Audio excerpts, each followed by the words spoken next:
भक्तवांच्या कल्पतरू देवादिदेव महादेव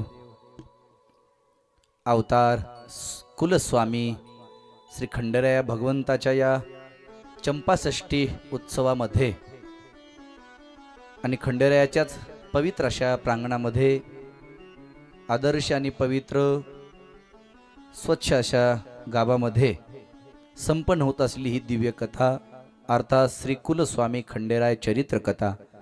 आज कथेचा तिसरा दिवस आहे आणि तिसऱ्या दिवसाची कथा करत असताना इथे जमली सर्व माता भगिनी, पुरुष मंडळ, आबालवृद्ध, तरुण मंडळ,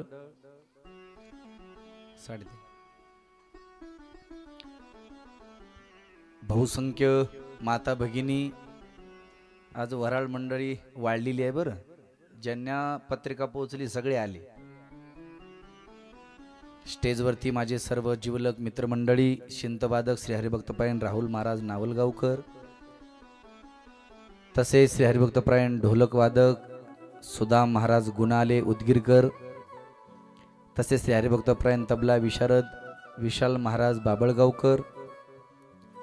सुंदर अशी या कार्यक्रमाची शूटिंग करणारे आमचे लखन पाटील ताडमे, बाप माणूस कीर्तन यूट्यूब चॅनल, तसेच रील स्टार आमचे राजा पाटील वडजे, लाडका नामा यूट्यूब चॅनल, या दोन्ही चॅनलला सबस्क्राईबर करा आणि फॉलो सुद्धा करा, कमेंट करा, लाईक करा, शेअर करा। दोन्ही चॅनल आपलेच आहेत, बाप माणूस कीर्तन आणि लाडका नामा। आणि आमचे सर्व कलाकारांचे आवडते महाराष्ट्रातील मोठ्या मोठ्या कीर्तनकारांसाठी आणि आमच्या परिसरामध्ये जेवढा मोठा कार्यक्रम असेल त्या सगळ्या कार्यक्रमाचे नियोजन करणारे आमचे रणजितदाजी पवार हळदवकर या ठिकाणी उपस्थित आहेत, त्यांनाही कोटी कोटी धन्यवाद। या सगळ्यांसाठी एकदा जोरदार अशा टाळ्या वाजवा। अगदी उत्साहामध्ये आपल्याला आज शिवमार्तंड मल्हारी म्हाळसारांनी लग्न सोहळा संपन्न करायचा आहे। काल आपण पवित्र अशी उज्ज्वल कथा रसपान केलेली आहे। काल आपण कुठपर्यंत कथा श्रवण केली होती काही लक्षात आहे का?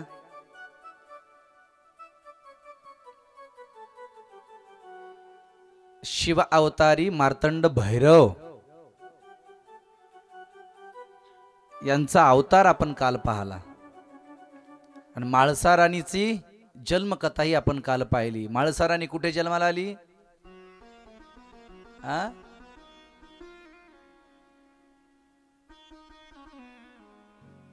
हाला कोणी आहे का सांगणार उत्तर?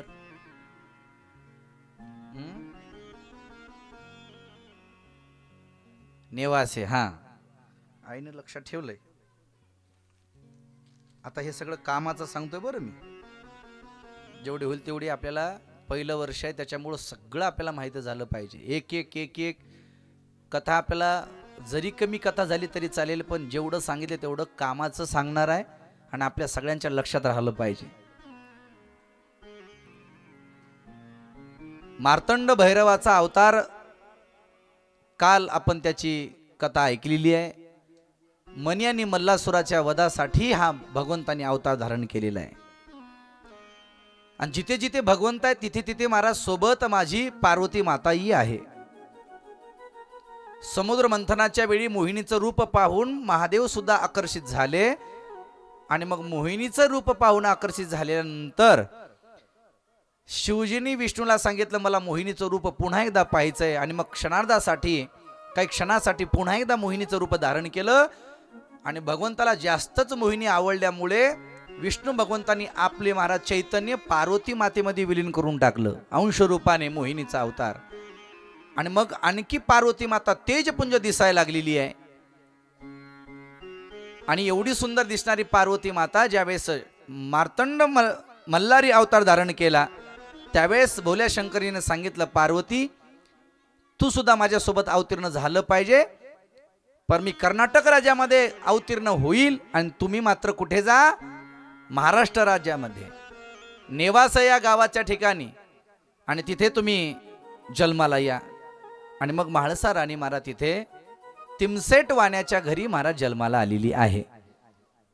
ही कालकथा आपण पाहिली, हे डबल का सांगावी लागते याचं कारण आहे लोकांच्या लक्षात राहावी आणि नवीन जे आले त्यांना सुद्धा माहिती व्हावी याच्यासाठी। जो भंडारा आहे तो भंडारा, ती हळद, ती पहिल्यांदा कधी उत्पन्न झाली, कुठे उत्पन्न झाली? काल सांगितलं होतं।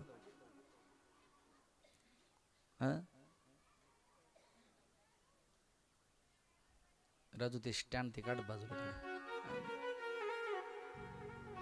सगळे काढा ते स्टँड बाजूला आणि तुम्ही थोडं बाजूला बसा।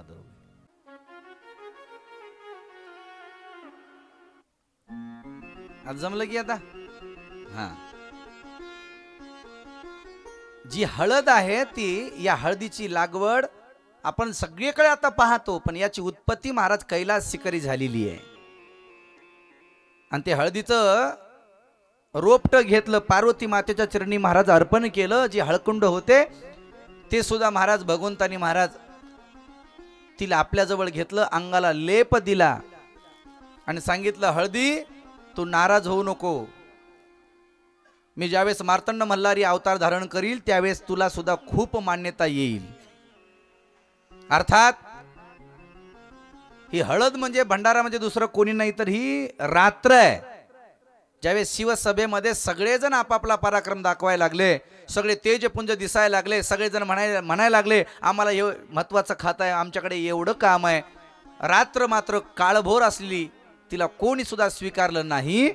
रात्र नाराज झाली, शिवजीकडे विनंती केली, शिवजीने तिला सांगितलं तुला भंडाऱ्याच्या स्वरूपामध्ये मी माझ्याकडे तुला सेवा देतोय आणि प्रत्येक रोगामध्ये सुद्धा तुला उपचार वनस्पती म्हणून, औषधी वनस्पती म्हणून तुझा वापर केला जाईल, हा माझा तुला आशीर्वाद आहे। येळकोट येळकोट। आणि भंडारा ही तयार करत असताना काय केलं पाहिजे, तर भंडारा करत असताना श्रावण, आश्विन, मार्गशीर्ष या शुद्ध पक्षातील तृतीया, पंचमी, सप्तमी, नवमी आणि त्रयोदशीच्या दिवशी हळदीचं झाड त्याचं पूजन करावं आणि घराकडे हळद कुंड आणून त्याचं कांडन करून वस्त्रगाळ करून त्याच्यामध्ये कापूर असेल, अत्तर असेल, कस्तुरी असेल, चंदन असेल, भस्म असेल, हे जे काही आपल्या घरामध्ये असेल ते आपण त्याच्यामध्ये मिश्रण करावं आणि हा सुंदर भंडारा निर्माण करून तो शिव मल्हारी मार्तंडाच्या पूजेसाठी वापरावा। पूजेसाठी वापरायचा भंडारा तो अलग असावा। ते जरी महाराज दिसायला हळद असली तरी ज्याला आपण भंडारा म्हटलंय ते भंडारा पुन्हा महाराज स्वयंपाक घराकडे जाता कामा नाहीये। प्रसाद म्हणून आपण सेवन करू शकतो, प्रसाद म्हणून आपण त्याचं महाराज औषधी म्हणून सेवन करू शकतो, कारण का शिवचरणी अर्पण झालेला भंडारा तो भंडारा नाही तर एक मोठ्या रोगावर सुद्धा महाराज तो फलदायी ठरतो। म्हणून कालही सांगितलं मी, कॅन्सर सारखा रोग निवृत्त होतो, ज्याला रोग प्रतिकार शक्ती वाढवायची आहे त्याने महाराज भंडाराचं सेवन करायचंय, म्हणजे रोज हळद खायची आहे थोडी, त्यातल्या त्यात ओली हळद जर मिळाली, कच्ची हळद जर मिळाली तर पुन्हा अतिउत्तम। काल सांगितलं होतं ज्यूस कसा कसा प्यायचा ते सांगितलं होतं का नाही? ज्यांना शुगर जास्त आहे, ज्यांना शरीरावर गाठी आलेली आहेत, काही त्रास असेल, पचन अपचन असेल, रोगीच माणसानं घ्यावा असं काही नाहीये। तुळशीचे पानं, पुदिन्याचे पानं, कोथिंबीर, अद्रक, कढीपत्ता, शेवग्याच्या झाडाचे पानं, त्याच्यामध्ये पुन्हा जांबाच्या झाडाचे पानं, एक पान वडाचं, त्याच्यामध्ये 2 पाल पिंपळाचे, कारल्याचे काही पानं टाकू शकता आणि हे सगळ्यांचं मिश्रण करून 1 ग्लास जर आपण रोज पिलं तर कसलाही रोग निवृत्त होतो महाराज। एवढं सुंदर महाराज वर्णन आलेलं आहे। म्हणून भंडारा साधारण नाही महाराज, ज्यानं भंडारा भगवंताचा प्राशन केलाय त्याला अनेक रोगापासून मुक्ती मिळते, एवढं भंडाऱ्याचं महात्म्य आहे। श्री खंडोबा भगवंत प्रसन्न होण्यासाठी श्री खंडोबा भगवंताच्या अनेक महाराज आपण सेवा करतोय। कुटुंब भरतोय, त्यातल्या त्यात भगवंताची वारी सुद्धा आपण मागतोय महाराज. भगवंताला खुश करण्यासाठी श्री खंडोबा भगवंताच्या नावानं वारी सुद्धा मागितली पाहिजे. वारी मागत असताना श्री खंडोबा भगवान सांगतात, जो कोणी माझी वारी मागेल त्याची मनोकामना पूर्ण होईल. माझ्यासाठी त्यानं वारी मागितली पाहिजे. म्हणून 5 घरं तरी खंडोबारायासाठी 5 घरं तरी मागितले पाहिजे. या सटीच्या 6 दिवसामध्ये, या चंपाषष्ठीच्या 6 दिवसामध्ये व्रत वैकिल्य जास्त केले पाहिजे. याला नवरात्र महोत्सव म्हणतात श्री खंडेरायांचा. फलदायी आहे हा आठवडा. म्हणून त्या दिवशी पहिल्या दिवशी सुद्धा मी सांगितलं होतं, ज्याला बाकीचे उपवास करणं होत नाही त्याने हे 6 दिवस तरी सेवा केली पाहिजे. 6 दिवस तरी उपवास केले पाहिजे. चंपाषष्ठी पर्यंत उपवास केला पाहिजे. जेवढी साधना होईल तेवढी जास्त केली पाहिजे. मल्हारीची वारी सुद्धा मागितली पाहिजे. मागता का नाही? 5 घरं तरी महाराज मागितले पाहिजे. गोळ कुटुंबा भरला पाहिजे. गोळ म्हणजे काय? डमरू सारखं वाद्य आहे. कुटुंबा म्हणजे काय? जे काही नवस केलेलं आहे तर त्याची पूर्तती करण्यासाठी कोटंबा भरावा लागतो. त्याच्यामध्ये अन्न पात्र पूर्ण भरून ते दान दिलं पाहिजे. याला कोटंबा म्हणतात. आपण कोटंबे भरतो का नाही? भरलेच पाहिजे. का भरले पाहिजे? तो कुलस्वामी आहे. तो आपलं वर्षभर रक्षण करत असतो. तो आपलं वर्षभर रक्षण करतो श्री खंडेराया. म्हणून या चंपाषष्ठी उत्सवामध्ये आपण कोटंबे भरले पाहिजे. एकदा तरी भरले पाहिजे. वर्षाकाठी एकदा तरी जेजुरीला गेलं पाहिजे. एकदा तरी त्याच्या नावाने महाराज भंडारा उधाळा पाहिजे. खोबरं उधळलं पाहिजे. वारी 5 घरं तरी मागितली पाहिजे. जो देवासाठी 5 घर भिक्षा मागतो ना, त्याला 6वं दार पुजायची गरज पडत नाही. कारण का त्याचं रक्षण करणारा माझा भोला भंडारी आहे. तुम्हाला दुसरं कुठं जायची गरज नाहीये. फक्त कुलस्वामी कुलदैवत याच्यावर विश्वास ठेवा. आणि विश्वास ठेवला रे ठेवला, मग तुम्हाला सगळी सिद्धी मिळते. स्वामीवर सत्ता सुद्धा गाजवता येते. फक्त त्याच्यावर विश्वास पाहिजे. दृढ विश्वास पाहिजे. भाव पाहिजे. विश्वास तो करी स्वामीवरी सत्ता, सकळ भोगिता होय त्याचे. त्याचा विश्वास पाहिजे. कुलस्वामीवर आपला विश्वास पाहिजे. कुलदैवतेवर आपला विश्वास पाहिजे. आणि विश्वास असेल तर सगळे कामं होतात. विश्वास नसेल तर काहीच नाही महाराज. जरी नातं सुद्धा साधारण नातं जरी टिकवायचं असेल तरी सुद्धा विश्वासच लागतो. पती पत्नी यांचा सुखाचा संसार जर चालवावा असं वाटत असेल, पूर्ण व्हावा संसार असं वाटत असेल, त्याच्या पाठीमागं विश्वासच आहे. साधारण व्यवहारामध्ये विश्वासाशिवाय दुसरं काहीच मिळत नाही महाराज. हो, तो परमार्थिक आहे. हे देव आपलासा करायचा आहे. विश्वासाशिवाय कसं शक्य आहे सांगा? काय काम महाराज कथा ऐकतात, जवळ येतात, आम्हाला म्हणतात महाराज आम्हाला गुरु करायचा आहे. मी म्हणत असतो काय हरकत नाही, गुरु करू. पण मला आणखी गुरुचा ऑर्डर नाही बरं गुरु करायचं, शिष्य कर म्हणून. मी जास्त शिष्य करण्याच्या भानगडीत पडत नाही. कारण का जास्त माणसाने शिष्य करू नाही. एकच चेला असावा पण चांगला असावा, आहे की नाही? त्याचंच भलं व्हावं असाच चेला असावा. जास्त शिष्यमंडळ करून बी काय उपयोगाचं आहे? कमीच असावे, चांगले असावे. काही लोक आमच्याकडे येतात, म्हणतात महाराज आम्हाला गुरु उपदेश पाहिजे, मला गुरु करायचा आहे. मग आम्ही म्हणतो तुमच्या गळ्यामध्ये माळ आहे ना? ते म्हणतो महाराज नाही हो, माळ आहे पण त्याचं माझं जमना चाले. वा रे वा, गुरुचं तुझं जमना चाले. आज त्याच्याबरोबर भांडणं केलं असं उद्या माझ्यासोबत भांडणं करशील. ती काय सोडचिट्टी आहे का या? तसं नाही. एकदा महाराज एखाद्या गुरुकडून आपण माळ धारण केली की आयुष्यभर त्याच्यावर श्रद्धा ठेवली पाहिजे, त्याच्यावर विश्वास ठेवला पाहिजे. एक गुरुनी मंत्र दिला तोच मंत्र तुमचा तारक आहे. म्हणून त्या मंत्रावर आपण विश्वास ठेवला पाहिजे. आमचे गुरुदेव भगवान सतत महाराज एक दृष्टांत सांगतात. मोठे महाराज दृष्टांत सांगतात. एक कदाचित कधी ऐकला असेल आपण, पण सांगतो तुम्हाला. किती विश्वास पाहिजे? विश्वास.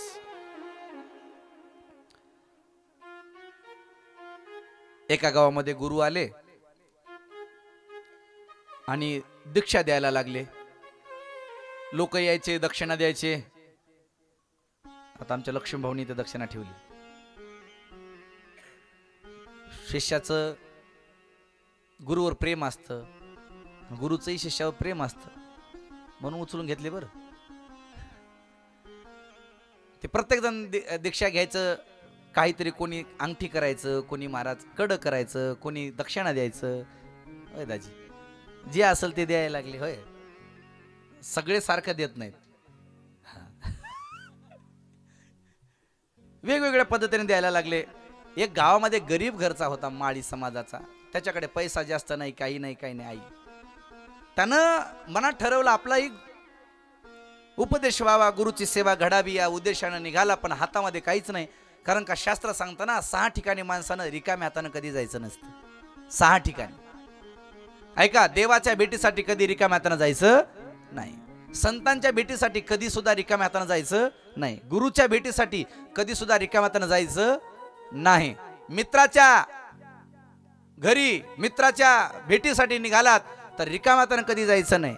एखादा रोगी असेल आणि तो डॉक्टर त्याला ऍडमिट करून घेतला असेल तर त्याच्या भेटीसाठी, एखादा रोगी असेल त्याला सुद्धा रिकाम्या हातानं कधी भेटायला जायचं नाही. आणि दुसरी गोष्ट सांगितली, आपली लेक त्या लेकीच्या घराकडे जात असताना कधी सुद्धा रिकाम्या हातानं जायचं नाही. ध्यान ठेवा बरं, लेकीच्या घराला जात असताना. हा, काय करावं महाराज, वेळच नव्हता, चौकात होतो, युवायाचा फोन आला आणि तसाच गेलो. जमत नाही रा.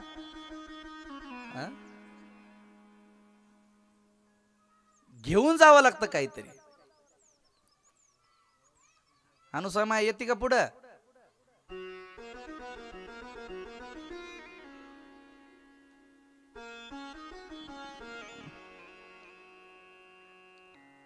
उदगीरमध्ये गेली 2 वर्ष झालं कथा चालू आहे. आमच्या अनुसया माईच्या घरी सगळ्याला मिळून ती कथा करतात. शिवरात्र त्या निमित्ताने कथा असते.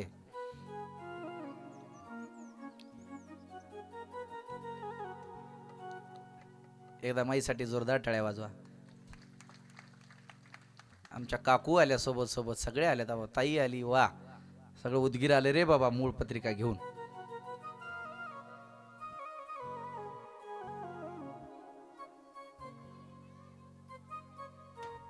भोले की जय जय शिवजी की जय, भोले की जय जय शिवजी की जय जय, भोले की जय जय शिवजी की जय जय, भोले की जय जय शिवजी की जय। ओ पार्वती पति भोले की जय जय, पार्वती पति भोले की जय जय, ओ पार्वती पति भोले की जय जय, पार्वती पति भोले की जय जय, भोले की जय जय शिवजी की जय, भोले की जय जय शिवजी की जय जय, भोले की जय जय शिवजी की जय जय, भोले की जय जय शिवजी की जय।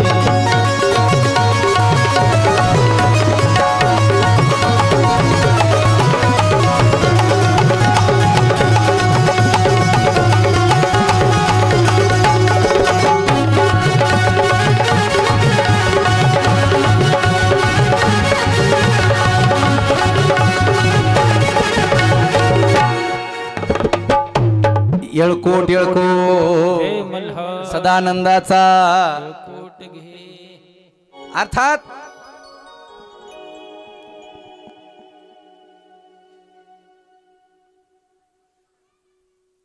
विश्वास ठेवला पाहिजे। याला ना लक्षात,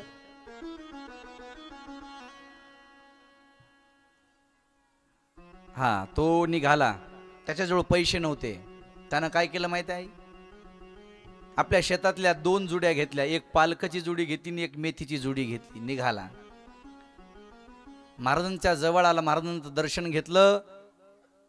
आता महाराजांना काहीतरी दक्षिणा द्यावी लागते, त्याच्याजवळ 2 जुड्या होत्या, त्या जोड्या चरणावर ठेवल्या आणि सांगितलं महाराज याचा स्वीकार करा। महाराज हसायला लागले, अरे सोनं नाणं चांदी एवढं सगळं देत आहेत, पैसा देत आहेत, आणि यानं तर 2च जुड्या आणल्या। पण गुरु गुरु असतात महाराज। बघितलं, अरे काय पाहिजे तुला? काही नाही महाराज, मला दीक्षा पाहिजे, गुरुमंत्र पाहिजे। सांगत भाऊ त्याचा भाव बघितला आणि मनामध्ये गुरुदेवाला असं वाटलं आता याला काय द्यावा उपदेश। गुरुदेवांच्या मुखातून सहज शब्द गेला, काही नाही, तुला सुद्धा हाच मंत्र आहे, तू जी दक्षिणा दिलास ना हा तुझा मंत्र आहे। काय म्हणू? काही नाही, एक पालक की जुडी, एक मेथी की जुडी। दुसरं काही म्हणू नकोस.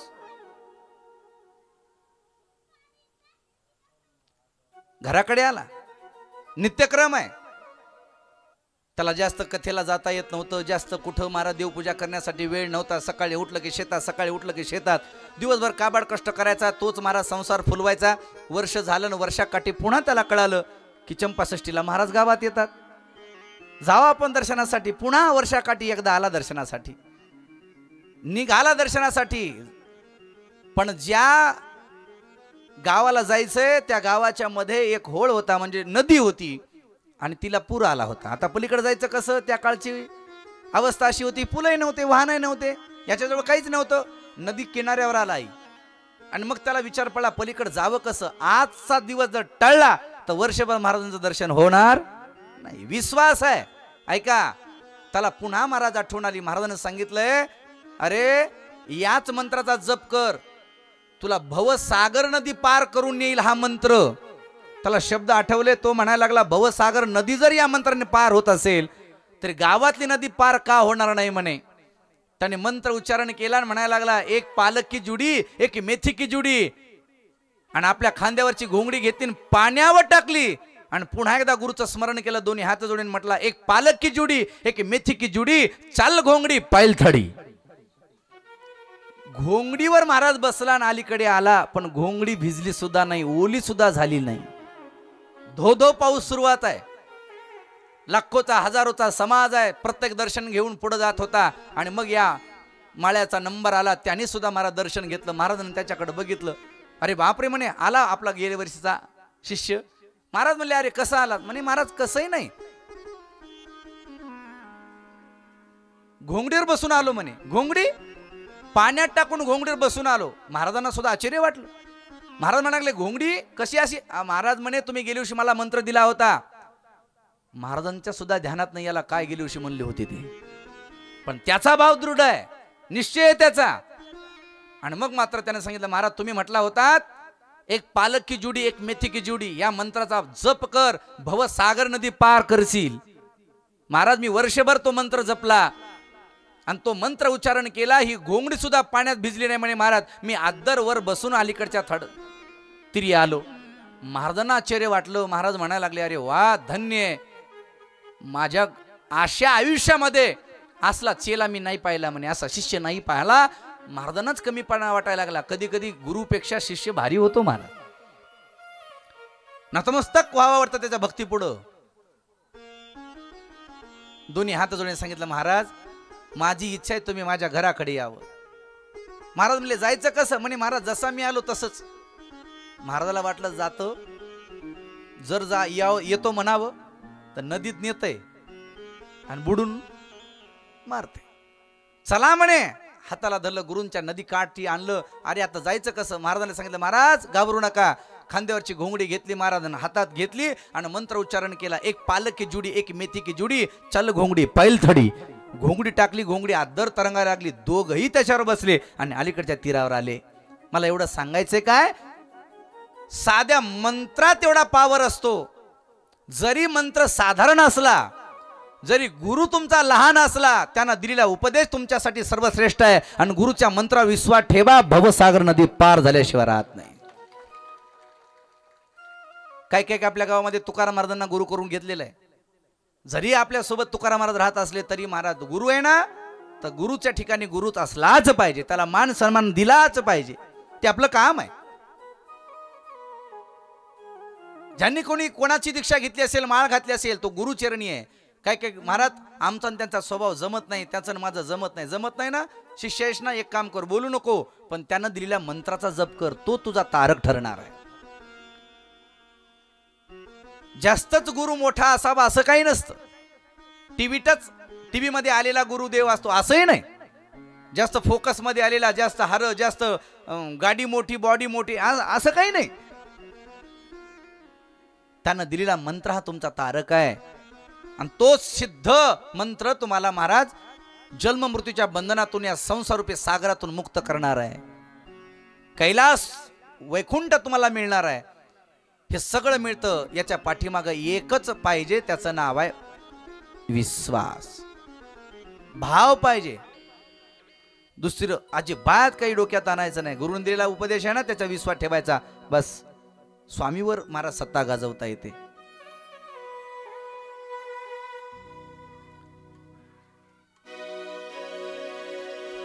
विश्वासे तो करी स्वामीवरी सत्ता, विश्वासे तो करी स्वामीवरी सत्ता.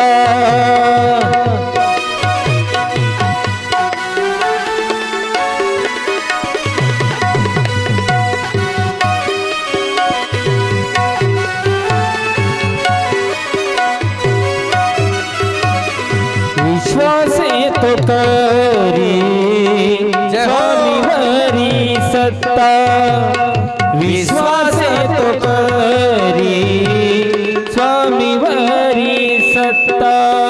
विश्वास तो करी स्वामीवरी सत्ता, विश्वास तो करी स्वामीवरी सत्ता. सकळ भोगीता होय त्याचे, सकळ भोगीता होय त्याचे, सकल भोगीता होय त्याचे, सकल भोगीता होय त्याचे, सकळ भोगीता होय त्याचे, सकळ भोगीता होय त्याचे. विश्वासे तो करी स्वामीवरी सत्ता, विश्वासे तो करी स्वामीवरी सत्ता, विश्वासे तो करी स्वामीवरी सत्ता. विश्वास तो करी स्वामीवरी सत्ता, विश्वास तो करी स्वामीवरी सत्ता, विश्वास तो करी स्वामीवरी सत्ता. सत्ता सत्ता येळकोट येळकोट. जय मल्हार. विश्वास होतो करी स्वामीवरी सत्ता. सगळं तुम्हाला प्राप्त होतं पण विश्वास पाहिजे. पण सध्या आता विश्वासच नाही महाराज. मित्राचा मित्रावर विश्वास नाही, मैत्रिणीचा मैत्रिणीवर विश्वास नाही, भावाचा भावावर विश्वास नाही, भावाचा बहिणीवर विश्वास नाही, बहिणी बहिणीचा विश्वास करत नाहीत, आई वडिलांचा विश्वास सुद्धा लेख धरीत नाहीत. सध्या सगळ्यात मौल्यवान चीज कोणती असेल तर या जगतामध्ये विश्वास. एक सांगू का तुम्हाला आणखी एक. मी कधी कधी शिवकथेमध्ये एक वाक्य उच्चारण करत असतो महाराज. ध्यान ठेवा, 14 मुखी रुद्राक्ष सांगितले शिव महापुराण कथेमध्ये. पण एखाद्या वेळेस सप्तमुखी रुद्राक्ष मिळतो तुम्हाला, 3 मुखी रुद्राक्ष मिळतो तुम्हाला, पंचमुखी तर सतत मिळतात तुम्हाला. पण त्याच्यामध्ये कठीण रुद्राक्ष आहे, त्याचं नाव आहे एकमुखी रुद्राक्ष. एकमुखी रुद्राक्ष मिळणं कठीण आहे.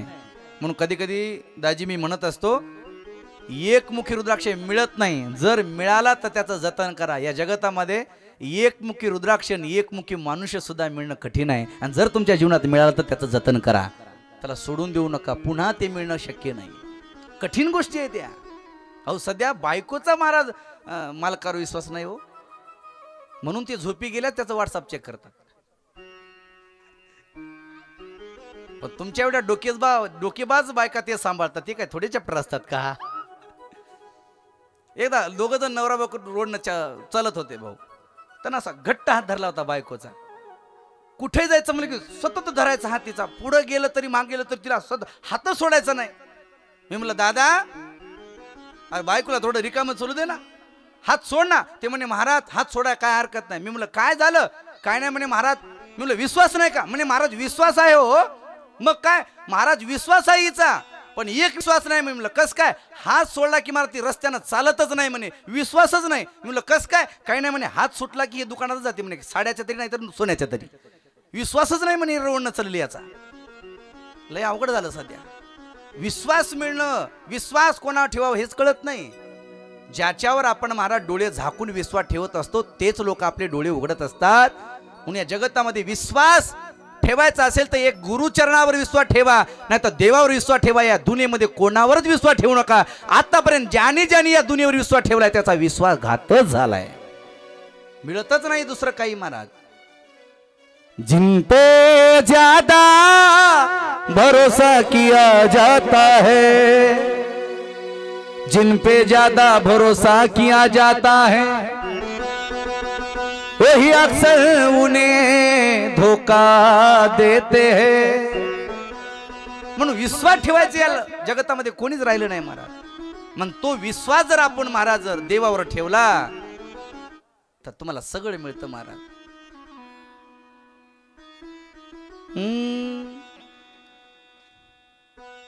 तेरी बिगड़ी बनाएगा,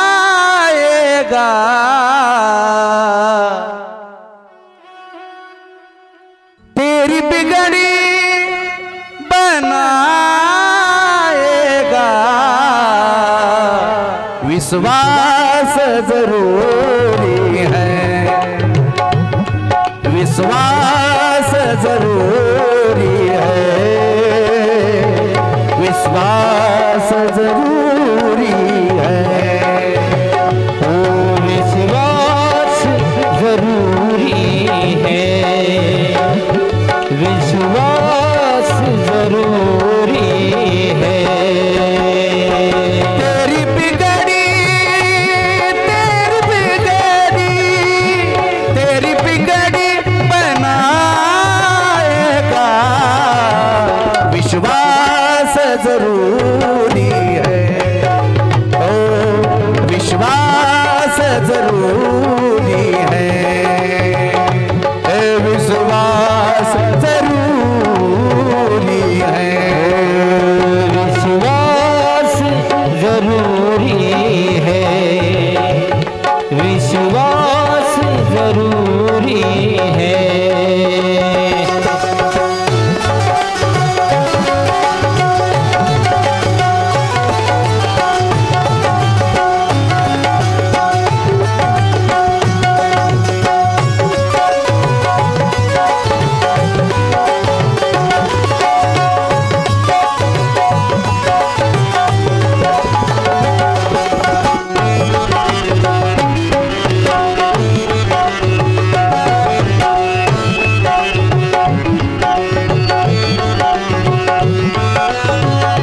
भरोसा है अगर सच्चा, भरोसा है अगर सच्चा, उठाकर फर से है तुमका, तुझे यह आशा पर मिटा देगी, चरण रजी राधा प्यारी की, विश्वास जरूरी है, विश्वास जरूरी है, विश्वास जरूरी है. ताली बात वजह हो.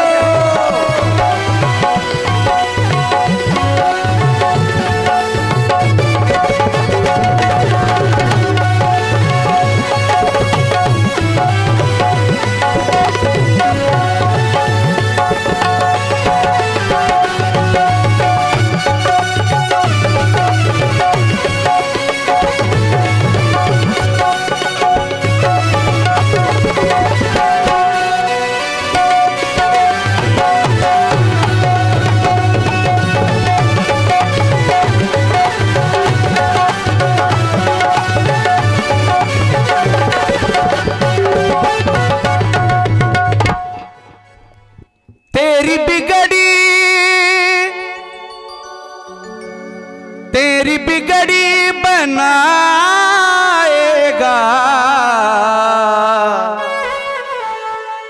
विश्वास जरूरी है, विश्वास जरूरी है.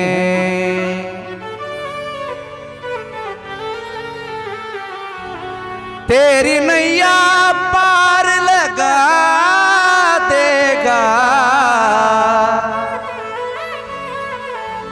तेरी नैया नैया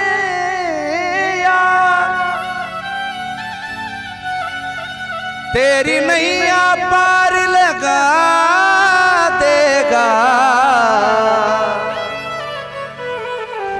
विश्वास जरूरी है विश्वास जरूरी है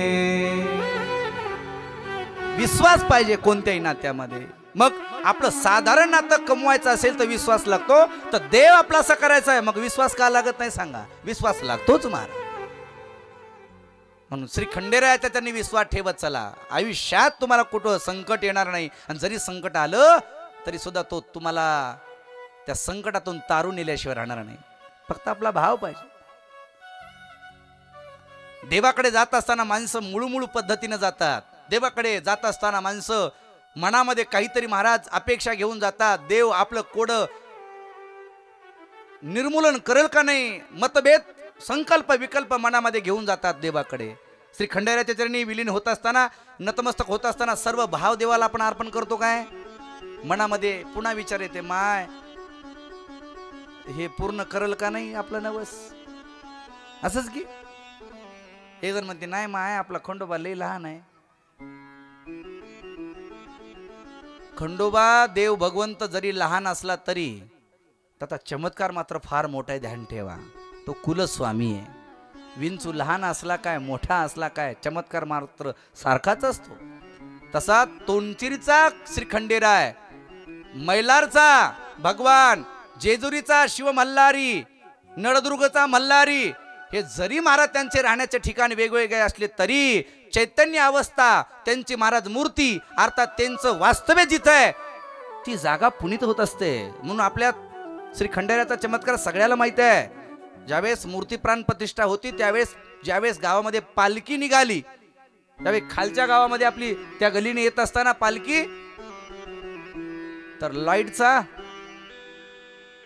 बस तार तुटल्या गेला वायर तुटल्या गेलं करंट असताना सुद्धा हजारोच्या संख्येनं पालखीसाठी आलेले माझे शिवगण माझे श्री खंडोबारायाचे भक्त माझ्यासाठी महाराज घरदार सोडून माझ्यासाठी माझ्या उत्सवासाठी एवढा त्यांनी खर्च केलाय मूर्ती इथं बसण्याच्या अगोदरच गावात आलेलं संकट निर्मूलन करणारी ही दिव्य मूर्ती म्हणजे श्री खंडेराय आहेत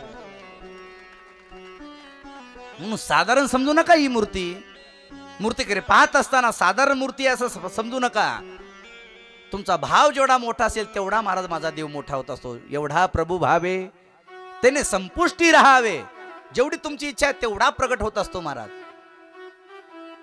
फक्त त्याच्यातून आपण शिकलं पाहिजे देवासाठी भाव दिला पाहिजे श्री खंडेराय भगवंत दुष्टांचा निपात करण्यासाठी प्रकट झाले श्री खंडोबाच्या जवळ जवळ महाराज प्रिय वस्तू कोणत्या कोणत्या आहेत त्याच्यामध्ये मार्तंड भैरव हा अवतार धारण केला पण श्री खंडेराय असं नाव का धारण केलं खंडोबा असं कशासाठी म्हणतात मार्तंड भैरव असं ग्रंथामध्ये उल्लेख आलेला आहे मग खंडोबा असं नाव का पडलं याचं कारण आहे त्यांच्याकडे एक तलवार आहे त्या तलवारीचं नाव आहे खंडा दैदिप्यमान साधू संतांचं रक्षण व्हावं दुष्टाचा संहार व्हावा याच्यासाठी महाराज इंद्रदेवाने एक यज्ञ केला होता तो 3 वर्ष यज्ञ केला होता 3 वर्षानंतर यज्ञ नारायण प्रगट झाले आणि त्या यज्ञातून महाराज या दुष्टांचा संहार करण्यासाठी खंडा नावाची तलवार महाराज यज्ञ भगवंताने दिली आणि तीच महाराज दुष्टांचा निपात करण्यासाठी मार्तंड भैरवाने महाराज तिला आपल्या जवळ धारण केलं ती खंडा नावाची तलवार आपल्या जवळ धारण करणारी देवता म्हणून त्याचं नाव पडलं श्री खंडोबा श्री खंडोबा भगवान की जय म्हणून त्याचं नाव पडलं महाराज श्री खंडोबा खंडा नावाची तलवार त्याच्या जवळ आहे आणखी सुद्धा जेजुरीच्या मंदिरामध्ये गडावर ती तलवार आहे उचलता येत नाही किती किलोची आहे 62 एवढी मोठी उंच तलवार आहे ती महाराज फक्त दर्शन घेतात आणखी सुद्धा तिथं स्पर्धा केली जाते चैत्रामध्ये स्पर्धा असते बरं, तलवार कोणी उचलायची. ते संस्थानिक येतात सगळेजण, कोल्हापूरचं येतं, साताऱ्याचे येतात, सगळे येतात संस्थानिक. आणि श्री खंडेरायाची जे वाघे आहेत ना, ती महाराज तलवार उचलतात. आणखी तिथं एक आहे, मला त्याचं नाव माहीत नाही, आठवणीत राहत नाही, तुकाराम महाराजांना नाव कदाचित माहिती असेल. ते जेजुरीमध्ये एक महाराज तो आहे, जुने पुजारी आहेत श्री खंडेरायाचे. पिळदार अशा मिशे आहेत, म्हातारे आहेत. मला वाटतं जवळजवळ 75 ते 80 वर्ष वय असेल, तरी सुद्धा ती मानाची तलवार तो महाराज त्या दिवशी उचलून घेत असतो. 80 वर्षाच्या म्हाताऱ्याला एवढी बलाढ्य तलवार उचलू शकत नाही, पण त्या दिवशी त्याच्या अंगातून महाराज कोणती शक्ती येते माहिती नाही. मला वाटतं त्याच्या अंगामध्ये शिवशक्तीच महाराज येत असेल, श्री खंडेरायाची शक्ती येत असेल, म्हणून ती खंडेरायाची खंडा तलवार तो उचलून घेत असतो. शक्ती भगवंत देतात महाराज त्यांना, दुसरं कोणी देत नाही. आणि म्हणून त्यांचं नाव खंडोबा पडलं. त्यांच्याजवळ दुसरा एक आहे घोडा. हा घोडा कोण आहे? श्री खंडेरायाच्या जवळ घोडा असतो, कुत्रेश्वर भगवान असतात ना. घोडा कोण आहे? ऐका. मनी आणि मल्लासुराच्या वधासाठी सहकार्य म्हणून सगळ्यांनी मदत केली. चंद्र भगवान म्हणायला लागले, मार्तंड मल्हारी, तुम्ही अवतार धारण केलाय, युद्धासाठी तुम्ही निघणार आहेत. मग युद्धामध्ये तुम्हाला सहकार्य व्हावं याच्यासाठी मी ही सुद्धा तुम्हाला मदत करतोय. मी कोणती सेवा करू श्री खंडेराया? भगवंता, तुम्ही आता कैलासावरून चाललायत मृत्यू लोकामध्ये, कलियुगात अवतार धारण करणार आहेत. 88,000 दिवस फक्त शिल्लक आहेत कलियुगाला आरंभ होण्यासाठी. तुम्ही अवतार धारण केलाय, मला तुमच्या सेवेमध्ये यायचंय. मग मी कोणती सेवा करू सांगा? शिव परमात्म्यानं सांगितलं, चंद्रा, अरे चंद्रोबा, चांदोबा, तुम्ही दुसरं कुठे जाऊ नका. एक काम करा, युद्धामध्ये मला घोड्याची अत्यंत आवश्यकता आहे, तुम्ही घोड्याची सेवा करा. आणि मग चंद्रदेव घोडे झाले आणि घोड्यावरती भगवंत स्वार झाले आणि युद्धासाठी निघाले. आणि युद्धामध्ये यानं सहकार्य केलं म्हणून आता सुद्धा महाराज जेजुरीच्या गडावर सुद्धा आणखी तो घोडा तिथेच आहे. जेजुरीच्या गडावरती गेल्यानंतर भगवंताची गर्भगृहात दर्शन झाल्यानंतर तिथे डाव्या बाजूला घोडा ठेवलेला आहे. तो घोडा तसाच आहे. पाहिला का तुम्ही? नाही आहे का नाही पाहिलेला घोडा? भगवंताने सांगितलं, माझ्या सेवेत तत्पर राहण्यासाठी तू इथं थांब. तो चांदोबा म्हणजे चंद्र म्हणजे तो घोडा आहे, म्हणून देवाच्या जवळ सतत राहतो. कारण का शिवजींच्या जवळ सुद्धा महाराज माथ्यावरती चंद्र आहे, शीतलतेसाठी चंद्र धारण केलेला आहे. आणि तोच मल्हारी, मार्तंड मल्हारी या अवतारामध्ये तो घोडा झाला, चंद्र घोडा झाला. भगवंताच्या जवळ कुत्रा सुद्धा आहे महाराज.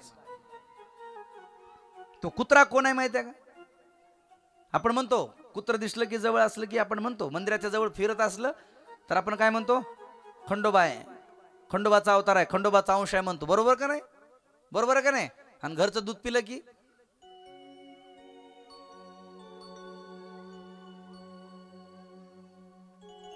भगवंताच्या जवळ जो कुत्रेश्वर आहेत ना, ते कुत्रेश्वर कोण आहेत माहितीये तुम्हाला? ऐका, लक्षपूर्वक ऐका, सांगतो कथा.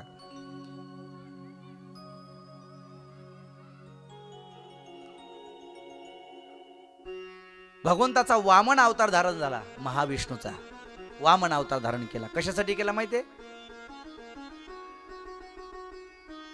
दुष्ट वंश परंपरेमध्ये बळीराजा जन्माला आला होता. राक्षस कुळामध्ये जन्माला आलेला बळीराजा, त्यानं शुक्राचार्यांच्या सांगण्यावरून विश्वावर राज्य मिळवण्यासाठी त्याने एक विश्वजित नावाचा यज्ञ केला. आणि त्या यज्ञामध्ये याचा यज्ञ असफल व्हावा, याचा यज्ञ जर सफल झाला तर हा सगळीकडे राज्य करेल. याच्यासाठी इंद्रदेवाने महाराज मीटिंग घेतली. सगळ्यांनी एका ठिकाणी मिळून ठरवलं, याचा यज्ञ सफल होऊ द्यायचा नाही. राजकारण केलं. तेव्हापासून राजकारण सुरू झाले. उचललं महाराज, भगवंताला विनंती केली, भगवंता काही करा, यज्ञ सफल नाही झाला पाहिजे. भगवंत आले, बटू रूप धारण केलं, दारामध्ये उभा टाकले. बळी, अल्लाह. बळीराजाने सांगितलं, माझ्या दारात आलात ना, तुम्हाला काय पाहिजे ते मागा, काय पाहिजे ते मागा. म्हटल्यानंतर महाराज वामन भगवंताने सांगितलं, बळी तू दानशूर आहेत, मी कीर्ती ऐकलेली आहे, एक काम कर म्हणे. काय करू? मला फक्त आणि फक्त 3 पाऊल जागा दे म्हणे. बळीराजा गालात हसला, म्हणला राजा प्रसन्न झालाय आणि हे येड तंबाखूला चुना मागाले. काय काय माणसाला मागायचं कळत नाही. राजा जरी प्रसन्न झाला तरी त्याला कळत नाही काय मागावं कोणापुढं, कळत नाही महाराज. अय बळी 3 पाऊल जागा दे. बळी म्हटला ओ आणखीदा चान्स देतो, पुन्हा काहीतरी मागा. उदगीरच्या चौकामध्ये प्लॉट, नांदेडला, लातूरला, अमेरिकेमध्ये मोठी इमारत, अजिबात नाही. मला 3च पाऊल जागा दे. दिली असं नाही, संकल्प सोड. शुक्राचार्य जवळ आले. शुक्राचार्य म्हणायला लागले बळी संकल्प सोड नको बरं, हे लय करामतीचं आहे. दिसायला एवढूच आहे पण यानं लय मोठ्याचा घात केलाय र, ह्याच्या विश्वास ठेवू नको. कारण का काही माणसाच्या दिसण्यावर जायचं नसतं बरं. ध्यान ठेवा माता भगिनी, पुरुष म्हणजे ध्यान ठेवा, दिसण्यावर कधी जायचं नाही, कोणाच्या दिसण्यावर कधी जायचं नाही. काही माणसं महाराज वरून कडक असतात पण त्याच्या पाठीमाग काय महाराज लफडे असतात त्यालाच माहीत असतात. एखादा माणूस दुबळा असतो पण त्याच्या एवढा श्रीमंत, त्याच्या एवढा मनाचा उदार, त्याच्या एवढा मन मोकळा मनुष्य कोणी नसतो महाराज. लय अवघड असतं. कधी कधी माणसं टाईट दिसायला लागले की आपण त्याच्या पुढे जातो, वा वा लय श्रीमंत आहे, गुणानं बस र, आणखी हप्ते भरायचे राहिलेत. त्या आंध्रामध्ये एक महाराज मी बातमी ऐकली होती. एक दुबळा मनुष्य शेतकरी भाऊ शोरूम मध्ये गेला होता. शोरूम वाल्याला विचारलं बोलेरो गाडीची किंमत काय. ते म्हटला तुझ्यानं काय घेणं होतं रे. कपडे मळकट बघून, आता काकासारखे असे कपडे मळकट, धोतर हे ते असं बघितले, टोपी अशी बिना इस्त्रीची, केस वाळलेले, दाढी न केलेली. त्याच्या म्हणणं हे आता उगा असेल शेपाशाचं गिरायक मोदीच्या पैशावर. पण त्याला काय माहित आहे किती पैसेवाला आहे ते. राग आला शेतकऱ्याला महाराज. स्वाभिमानी शेतकरी होता. त्यानं सांगितलं किंमत सांगू नको, माझी ऐपत काढू नको, फक्त किंमत आहे किती सांगते. मला 12 लाख रुपये. 1 तास थांब म्हणे. ते शेतकरी घराकडे गेलो महाराज, बॅगच भरून आणलं, डायरेक्ट कॅश घे म्हणे आणि दे गाडी. सायंकाळी तर गाडी घेऊन गेलं घरला. नाद करायचा नाही शेतकऱ्याचा. म्हणून माझी विनंती आहे माता भगिनी, अय काकी, मावशी, आत्या, थोडा आमच्या पोराचा विचार करा. कोणत्या बाईला विचारा तुझी पोरगी कोणाला द्यायची. महाराज ड्युटी असाव. 5 वर्ष झालं, 7 वर्ष झालं ड्युट्याच नाहीत, कुठं लावा होता याला. आणि पुन्हा बाय ती पोरीची माय म्हणते महाराज पोरगा असा असाव, त्याला सरकारी नोकरी असाव, त्याला 20 एकर जमीन असाव. आणि पुन्हा म्हणती माझी पोरगी शेतात जाणार नाही. मग काय गोट्या खेळायला पाहिजे का शेत.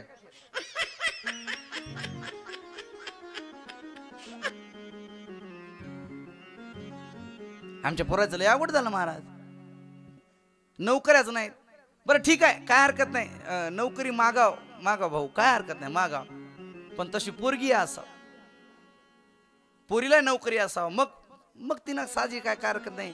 कलेक्टरनं कलेक्टर मागावा, पोलिसानं पोलीस मागावा. पोरीच्या आईनं सुद्धा 20 एकरवाला जावाय, 10 एकरवाला जावाय असावं असं म्हणावं, पण तिला असावं 15-20 एकर. ही रोज खुरप घेऊन दुसऱ्याच्या दारात, आणि तरी म्हणते मला 10 एकर जेव्हा. लईच अवघड झालं महाराज.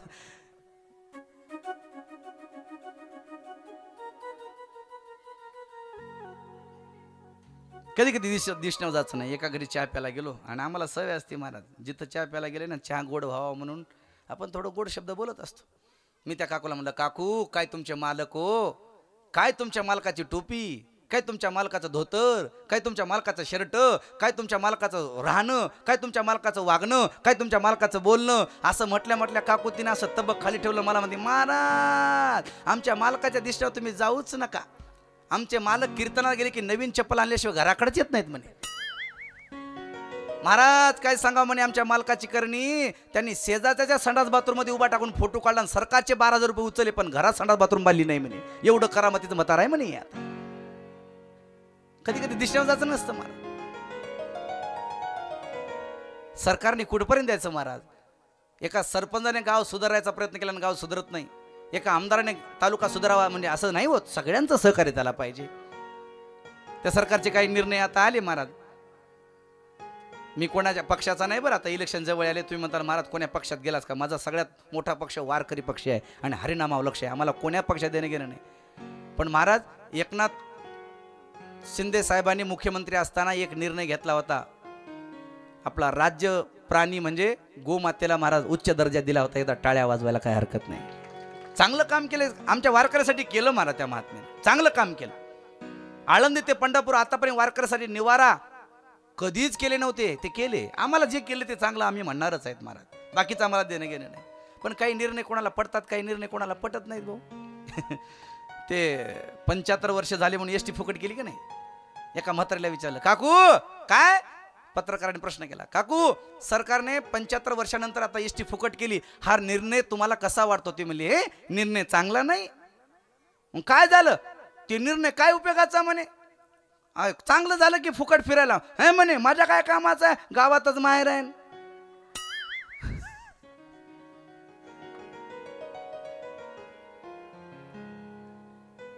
आटू फुकट झाले पाहिजे म्हणे. दिसण्यावर कधी जायचं नाही. शुक्राचार्याने सांगितलं, अरे संकल्प सोडू नको. संकल्प सोडला, पाणी पडू नये याच्यासाठी शुक्राचार्य झारीमध्ये जाऊन बसले. पण महाराज दरबाची काडी घेतली टाकली. आड आला म्हणून फोडीला डोळा, बळीने आंधळा शुक्र केला. शुक्र भगवान महाराज आंधळे झाले शुक्राचार्य, आणि भगवंतांनी विराट रूप धारण केलं. 2 पावलामध्ये सगळं विश्व आठवून टाकलं, पाताळ आठवून टाकलं. आणि 3रा पाऊल असा आदर धरला आणि सांगितलं, बळी सांग 3रा पाऊल कुठं ठेवू. आणि 3रा पाऊल कुठं ठेवू असं म्हटल्यानंतर बळी म्हणायला लागला, सगळे विश्व आटलं तरी माझं मस्तक आणखी रिकाम आहे. देवा 3रा पाऊल माझ्या मस्तकावर ठेवा. प्राण जाय पर वचन न जाई.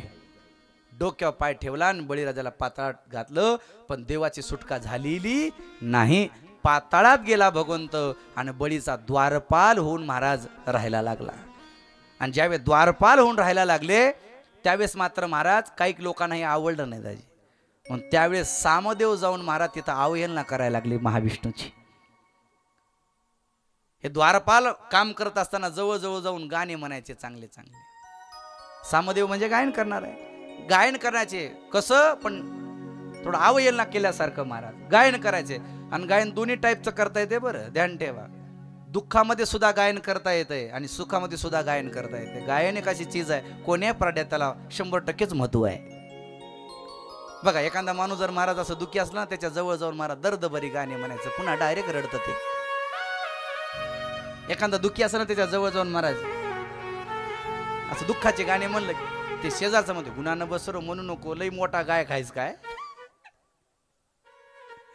आनंद झाला तरी गाणं म्हणता येतं की नाही महाराज, चांगलं वाटतं माणसाला.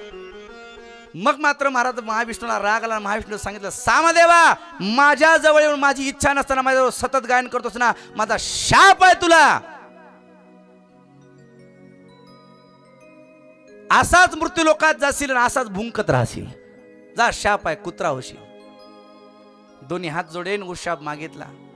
काय करू सांगा म्हणे, माझ्याकडून चूक झाली. त्यावेळेस महाविष्णूने सांगितलं, द्वापारयुगाच्या शेवटी 88,000 दिवस राहिले असताना मनी आणि मल्लासुराचा वध करण्यासाठी मार्तंड मल्हारी महाराज अवतीर्ण होतील आणि त्याच्या सोबत तुला राहण्याची परवानगी मी देतोय. आणि मल्हारीच्या जवळ तुला पूजेचा मान मिळेल आणि तुझा उद्धार होईल. आणि तोच महाराज सामवेद कुत्रा झाला आणि शिवजीने आपलंच त्याला केलं. येळकोट येळकोट जय मल्हार. त्या कुत्रेश्वर भगवंताने सुद्धा माझ्या खंडोबाची सेवा केली. पण आपल्या काही माणसाला आणखी सुद्धा महाराज सेवा करायचं कळत नाही हो. आमच्या लोह्याच्या जवळ एक कुत्र्याचं सुने गाव आहे, माहित आहे का तुम्हाला? माहित आहे का? कुत्र्याचं सुने गाव आहे. कोणाला माहित असेल ते भाऊ तुम्हाला माहित असेल. कुत्र्याचं सुने गाव आहे.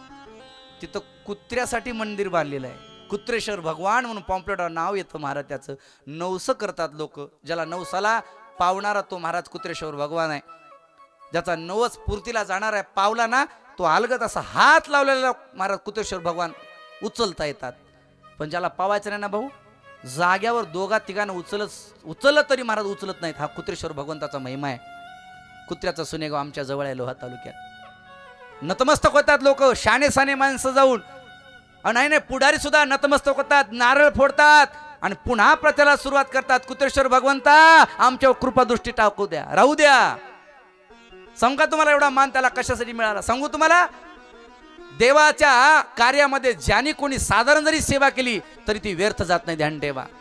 पाटलाचं कुत्र होतं, मंदिरात यायचं आणि कीर्तन सुरू झालं की कीर्तनात येऊन मांडी घालून ते कुत्र कीर्तन ऐकायचं. पण आपले आणखी काही येत नाही. एवढी इमानदारी त्याच्याजवळ होती. गंगाखेडच्या पाटलाचे पैसे द्यायचे होते.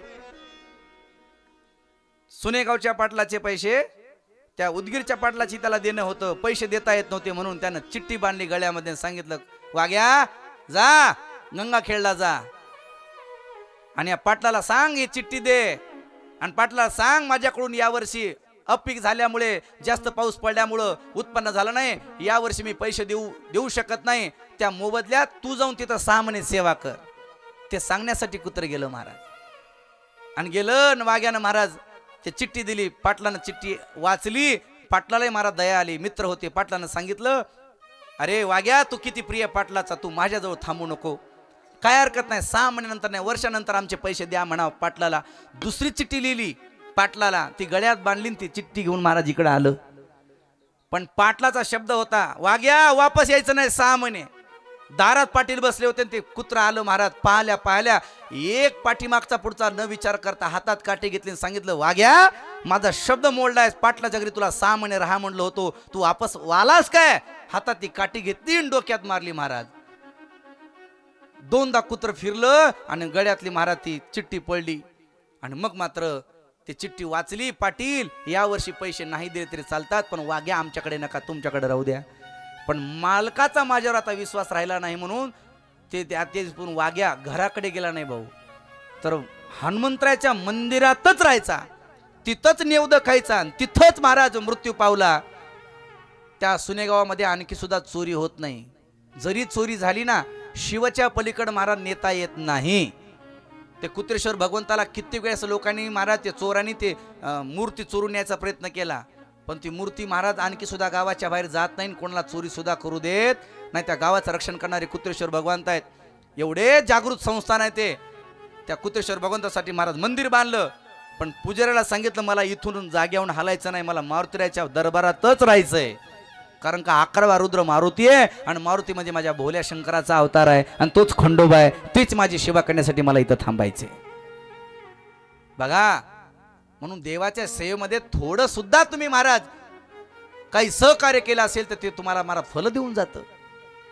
सामदेवाला भगवंताने आपलंच केलं, तेच म्हणजे महाराज कुत्रेश्वर भगवंत आहेत आणि त्याचा महाराज आज नावलौकिक आहे. भगवंताच्या सेवेमध्ये तत्पर असलेले त्यांना वाघ्या म्हणतात. वाघ्या, ही वाघ्या कोण आहे, मुरळी कोण आहे, वाघ्या कोणाला म्हणतात, तर त्याचं महाराज सुंदर असं वर्णन आलेलं आहे. वाघ्या म्हणजे एखाद्याने नवस केला, देव पावला. पहिल्याच्या काळात लेकर होत होते पण महाराज वाचत नव्हते, मग भंडारा लावायचे, कुलस्वामी खंडेराया हे मुलगा वाचू दे, हे मुलगा मी तुला देते, बरोबर ना. आणि मग भगवंताच्या नावानं त्याला भंडारा लावला, भस्म लावलं की ते मुलं वाचल्या जायचे. आणि मग भगवंताला नवस बोललेला तो अर्पण करण्यासाठी तो मुलगा महाराज भगवंताच्या चरणी अर्पण करायचा, तो भगवंताच्या सेवेमध्ये राहायचा, त्याला वाघ्या असं म्हणतात.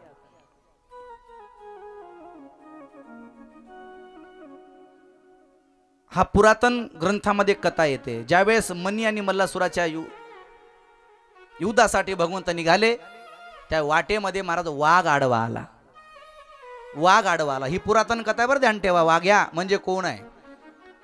वाटेमध्ये वाघ आला, दोन्ही हात जोडून सांगितलं वाघाने, मार्तंड मल्हारी माझा उद्धार करा, माझा उद्धार करा, मी पामर आहे, माझा उद्धार झाला पाहिजे. दोन्ही हात जोडून वाघ पुढे उभा टाकले होते. मार्तंड मल्हारीने सांगितलं काय हरकत नाही, तू सुद्धा ये माझ्याकडे. भगवंताने महाराज जवळचा भंडारा घेतला आणि त्याच्या अंगावर टाकल्या टाकल्या ते मनुष्य स्वरूप त्याला प्राप्त झालं, मनुष्य निर्माण झाला. वाघ पण मनुष्य झाला. त्यानं भगवंताच्या सेवेमध्ये महाराज रात्रंदिवस घालवायची. आणि मग त्याला आठवण आली, आपण पहिल्यांदा वाघ होतो, प्राणी होतो, पण भगवंताने आपलंसं केलंय, भगवंताने आपलंसं केलंय, आपण पहिलं वाघ होतो ही आठवण राहावी. याच्यासाठी महाराज त्या वाघाच्या कातड्याची त्याने पिशवी केली आणि त्या पिशवीमध्ये भंडारा ठेवायचा. म्हणून वाघ्याच्या जवळ जी पिशवी असते ना, तर ती वाघाच्या कातड्याची असते महाराज. आणि ती वाघाची पिशवी बघून लोक पुढं महाराज त्याला वाघ्या वाघ्या वाघ्याच म्हणायचे, कारण का तो मनुष्य पहिला वाघ होता, त्याच्याजवळ पिशवी आली आणि म्हणून त्याला वाघ्या म्हणायचे लोक. आणि तेव्हापासून हे नावच पडलं वाघ्या. वाघ्या लोक म्हणतात त्याला. म्हणून तुकारामांच्या जवळ जी पिशवी आहे ना, ती बघा, वाघाच्या चमड्याचे, ती वाघ्याजवळ असते, दुसरं कोणाजवळ नसते महाराज, दुसरं कोणाजवळ नसते ती. आणि मुरळी म्हणजे काय? मुरळी म्हणजे मुलगी आहे. जर मुलगी पावली, मुलगी झाली, मुलगी वाचली की ती मुरळी म्हणून देवाला सोडायची. आणि मुलगा असेल तर वाघ त्याला म्हणायचं. अशी सुंदर कथा आहे. पण ही मुरली कोण आहे, कशी जन्माला आली, तिचा स्वीकार देवानं कसा केला, हे चरित्र सुंदर आपण ऐकूयात. तत्पूर्वी सुंदर असं 2 मिनिटासाठी गोड असं सर्वांनी भजन म्हणायचं आहे.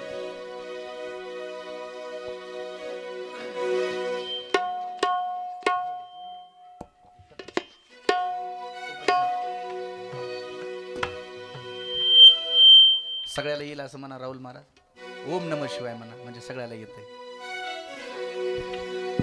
नमः शिवाय ओम नमः शिवाय हर हर भोले नमः शिवाय. नमः शिवाय ओम नमः शिवाय हर हर भोले नमः शिवाय. नमः शिवाय ओम नमः शिवाय हर हर भोले नमः शिवाय. ओ नमः शिवाय ओम नमः शिवाय हर हर भोले नमः शिवाय. रामेश्वरा शिव रामेश्वरा हर हर भोले नमः शिवाय. रामेश्वराय शिव रामेश्वरा हर हर भोले नमः शिवाय. रामेश्वरा शिव रामेश्वरा हर हर भोले नमः शिवाय. रामेश्वराय शिव रामेश्वरा हर हर भोले नमः शिवाय. नमः शिवाय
वा वा एकदा सगळ्यासाठी जोरदार टाळ्या वाजव बरं या. उठून नाचा वाटाले की हा थोडं थांबा. लग्नामध्ये सगळ्या नाचायचे. खरं सांगा बरं कोण कोण भजन केलं शेवटपर्यंत टाळी कोण कोण वाजवली. खोटं बोलू नका बरं शेजारीची शपथ आहे. उद्या तिला काय झालं तर तुमच्यावर नाव येईल. शेवटपर्यंत टाळी कोण कोण वाजवली. मी टाळ्या वाजवा म्हटलं की फक्त पुढच्याने एवढं केले बाबा असं. ओम नमः शिवाय ओम नमः शिवाय झा तुझं मन आमचा मी बसतो असं आहे की तसं काय आहे का. मी सतत सांगत असतो महाराज कोणती घटिका कशी येईल सांगता येत नाही. आयुष्य थोडकं आहे. आपल्याकडे किती आयुष्य आहे तुम्हालाही माहित नाही. थोडकं आयुष्य आहे. ग्रास गिळी सत्ता हाती नाही. म्हणून एवढं आपल्याला देवाने सुंदर नरदेह दिलाय. कोरोनाच्या काळात देवानं जिवंत ठेवलंय. उगा त्याचं भजन तरी करा. कोरोनाच्या काळात हातो होतं र गेलं गेलं. सध्या माणसाला महाराज जीवन अवघड आहे पण मृत्यू लई सोपा आहे भाऊ. सध्या जीवन अवघड आहे पण मृत्यू खूपच सोपा झालाय. पहिलं जीवन सोपं होतं मृत्यू अवघड होता. लोक महाराज 80 70 नाही 90-95 वर्ष जगायचे पण एकदा बाजत पडले की 12 वर्ष 10 वर्ष मरत नव्हते. ते मागत होतं देवाला मला मृत्यू येऊ दे रे बाबा हाला पेष्टा. आता माणसं देवाला जीवन मागतात पण मृत्यू कवा येईल सांगता येत नाही. भाऊ चर्चा लोक बसल्या ठिकाणी करतात. अहो ते गेलं म्हण. ते म्हणते तुकाराम अरे कालच होतं माझ्या सोबत चौकात मी काल बोललो सकाळी उठल्या तर भावपूर्ण श्रद्धांजली टाकावं लागली. तर मग अरे तू तर बोलला होतास काल तू दुपारी बोलला होतास. अरे आम्ही काल येता येता 7 वाजता पिली होती चहा चौकात गुळाची म्हणालो. काही खरं नाही माणसाचं हो. मी सतत सांगत असतो. आता उदगीरचे आमचे सगळे काकू दिलेत. काकू तुमच्या रूम किरायानं दिलेले आहेत. जरी त्यानं वर्षाचा किराया दिला तरी त्या रूमवर अधिकार त्याचा आहे का. अजिबात नाही. कारण का तुम्ही जर म्हटलं घराच्या बाहेर निघ तर त्याला घराच्या बाहेर निघावंच लागतं. तसं आपली जिंदगी सुद्धा महाराज हे दुसऱ्याच आणलेलं आहे उसनं आणलेलं आहे. हे किरायाचं घर आहे. एक दिवस सोडावंच लागतं महाराज. हो जिंदगी जिंदगी जिंदगी के किराए का घर है. एक ना एक दिन बदलना पड़ेगा. मौत जब तुझको आवाज देगी घर से बाहर निकलना पड़ेगा. आवाज देगी घर से बाहर निकलना पड़ेगा. जिंदगी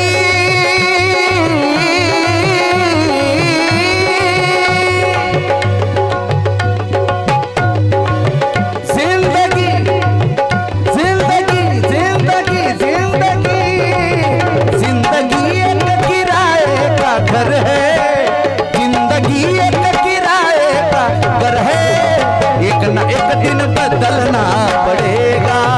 एक ना एक दिन बदलना पड़ेगा. एक ना एक दिन बदलना पड़ेगा.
कधी येईल कोणता दिवस आणि कोणती घटिका कशी येईल सांगता येत नाही महाराज. म्हणून जीवनामध्ये जेवढा अमूल्य किमतीचा वेळ आपल्याला दिलाय मिळालाय त्याच्यामध्ये आपण भजन करून घेतलं पाहिजे, जीवनाचं सार्थक करून घेतलं पाहिजे, तरच काहीतरी आहे उपयोग, नाही तर काही उपयोगाचा नाही. इथं सांगतायत ना, आपण ऐकलं ना, सांझ के बाद होगा सवेरा, देखना है अगर दिल सुनहरा, पाव फूलों से रखने से पहले तुझको कांटों पे चलना पड़ेगा. जिंदगी एक किराए का घर है, एक ना एक दिन बदलना पड़ेगा. ए मोहब्बत आयुष्यामध्ये अमूल्य किमतीचा वेळ मिळालाय म्हणून भलं करून घ्या, म्हणून टाळी वाजवा, म्हणून नामचिंतन करा, म्हणून मुखाने श्री खंडेराय भगवंताचा जय जयकार केला की मोठ्यानं म्हणलं पाहिजे. कसं म्हणलं पाहिजे? येळकोट येळको.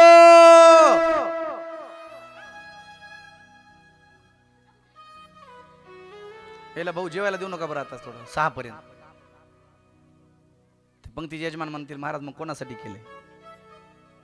एकदा मोठ्याने म्हणा. हा, भूक जरी लागली ना 5-10 मिनिटात लग्न लागणार आहे. आता मस्त 10 मिनिटं आनंद घ्यायचा, लगेच आरती आहे, लगेच राब बरकत चालूच आहे आपले. एकदा मोठ्याने म्हणा बरं, दोन्ही हात वर करून. ज्यानं दोन्ही हात वर करून जय घोष करल ना तो सच्चा माझ्या खंडेरायाचा भक्त आहे. दोन्ही हात वर करून येळकोट येळको सदानंदाचा. माता भगिनी तुम्ही एवढ्या जणी आहेत पण तुमचा आवाज आला नाही. आमचे एवढा 5 पांडवच आहेत पण कसा आवाज आला रटावून महाराज. असा कॉलर टाईट होतोय आपला आवाज आला की. नाही तर काका कुठे आपला आवाज उग बारीकच आहे. घरी ते दारी सगळा आपला आवाज बारीकच आहे, कुठे आवाज यायचाच मोठा आहे. कीर्तना जाऊ द्या, कुठे जाऊ द्या, यांचा आता सुद्धा बघा. पण आपला पहिला आवाज मोठा ऐकला बाबा, पण डबल एकदा चान्स देतो लाडक्या बहिणीला. एकदा डबल. हा, उग 15 उचलू नका. एकदा दोन्ही मोठ्याने. हा, दोन्ही हात वर करून येळकोट येळको.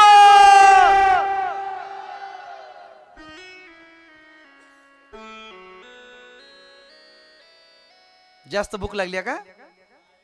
पुरुष मंडळी तुम्ही अजिबात म्हणू नका.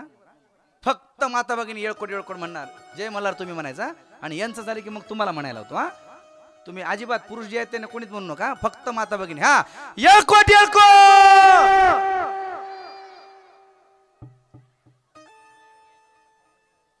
त्या लेकराचा आवाज मोठा आहे, तुमचा आवाज निघणार चालाय. घरी कसं बोलता? याला तर एका आवाजात गुणानं बसते. इथं कशी म्हणू तशीच म्हण माय. दोन्ही हात वर करून. हा, येळकोट येळको. हा, थोडा आला वो आणखी देऊ का बघा. हा, हा पुरुष मंडळी इकडे. हा, पुरुष मंडळी एकदा मोठ्याने येळकोट येळको. उग नाही माय. कसं काऊन आले बाबाची माणसं कुठेतरी मोठ्या आवाजात आले. येळकोट येळको. हा, आता वाघ्या कळाला. आता काय ऐकायची? मुरळी. मुरळी कोण आहे? लक्षपूर्वक ऐका. इंद्र दरबारी नृतिका आहे, तिचं नाव आहे तिलोत्तमा. इंद्र दरबारी एक नृतिका आहे, तिचं नाव आहे तिलोत्तमा. त्या तिलोत्तमेकडून थोडी एक चूक झाली नृत्य काम करत असताना, आणि त्या चुकीचा राग आला इंद्रदेवाला. इंद्रदेव म्हणायला लागला, ए तिलोत्तमा, तू माझ्या दरबारी नाचतेस पण माझ्या म्हणण्यासारखं तू नाचत नाहीयेस. आणि त्या तिलोत्तमेची चूक महाराजांनी धरली आणि शाप दिला, जा मृत्यूलोकात तू जन्म घेशील, वनस्पती जंगलामध्ये पडशील, तुला कोणी सुद्धा पूजणार नाही. तिलोत्तमेला एवढं वाईट वाटलं, मी एवढं यांचं मनोरंजन करते. नृत्य काय, मी स्वर्गलोकात राहणारी आहे, इंद्रपुरी नृत्तिका करणारी आहे, नृत्य करणारी आहे. मला आता मृत्यूलोकात जाऊन राहावं लागेल. दोन्ही हात जोडले, याचना सादर केली, पण महाराज त्यांनी फेटाळली. मग मात्र महाविष्णूच्या जवळ गेले, दोन्ही हात जोडे. विष्णू भगवंता, इंद्राने मला शाप दिलाय, मृत्यूलोकात मी आता जंगलात जाऊन वनस्पती होऊन पडणार आहे, लाकडून पडणार आहे, मला उशाप काहीतरी पाहिजे. महाविष्णूने सांगितलं, घाबरू नको, जो मज होई अनन्य शरण तयाचे निवारी जन्म मरण. जो मला अनन्य भावानं शरण येतो ना, त्याचं दुःख संकट मी हिरावून घेत असतो. तुला मी आपलंसं करतोय, नाराज होऊ नको तिलोत्तमे. मृत्यू लोकात जरी तू लाकडून पडली ना, तर मी द्वापार युगात अवतार धारण करल कृष्णाचा, आणि त्या कृष्णाच्या अवतारामध्ये, कृष्ण अवतारामध्ये तेच वेळूचं लाकूड घेऊन मी, ते बांबू म्हणतात ना वेळू, तोच बांबू मी उचलून घेईल आणि त्याला मस्त महाराज 7 मस्त छिद्र करेल. आणि मग माझ्या ओटावर तू महाराज येशील, मला प्रिय होशील, आणि त्याला वेणू म्हटल्या जाईल, त्याला बासरी मुरली म्हणल्या जाईल, आणि मी तुला सतत माझ्या जवळ महाराज जागा देईल. तिलोत्तमेला आनंद झाला. आणि द्वापार युगामध्ये त्याच महाराज तिलोत्तमा, तीच वेळू झाली, त्याच बांबूला उचललं, छिद्र तयार केले, आणि आपल्या भगवंतानं सगळ्यात आवडती पावा निर्माण केला, अर्थात बासरी निर्माण केली, मुरली निर्माण केली. आणि त्या मुरलीच्या नादामध्ये अख्ख्या गोपिका वेड्या होऊन गेल्या. महाराज मुरलीचा आवाज ऐकला की मनाला किती मनाला प्रसन्न वाटतो. मुरलीचा आवाजच एवढा गोड असतो महाराज. त्या मुरलीचा आवाज आला की गोपिका सगळ्या वेड्या व्हायच्या, हो, देहभान विसरून जायच्या. त्या मुरलीतून आवाज यायचा, आणि आवाज आला की यांना वाटायचं देवानं मला नाव घेऊनच बोलवलंय. मैं तो सुध बुध खोई तेरे प्यार में, मैं तो सुध बुध खोई तेरे प्यार में, सब कुछ भूल गई तेरे संसार में, जोत जगा दे प्रीत लगा दे, चरणों में ले ले मुरली वाले, ओ बंसी वाले, मुरली वाले, ओ बंसी वाले,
मुरलीच्या नादाने सगळे वेडे व्हायचे. आणि मग महाराज द्वापार युगामध्ये भगवान श्रीकृष्णाने त्याच तिलोत्तमेला आपल्या जवळ घेतलं, ओटावरती घेतलं. किती प्रिय झाली महाराज, देवाच्या जवळ राहायची.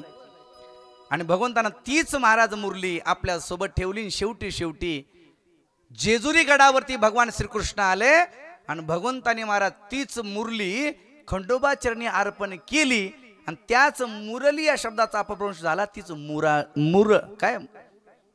मुरुळी म्हणतात तिला.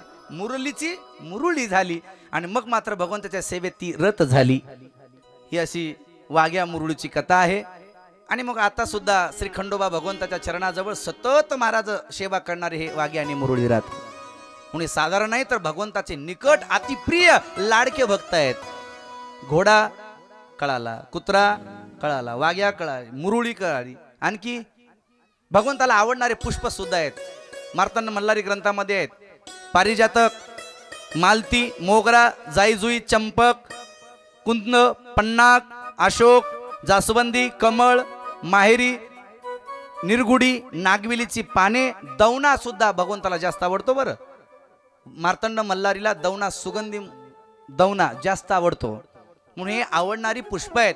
आणि भगवंताचे महाराज सतत हे राहणारे जवळजवळ हे सगळे महाराज वस्तू आहेत.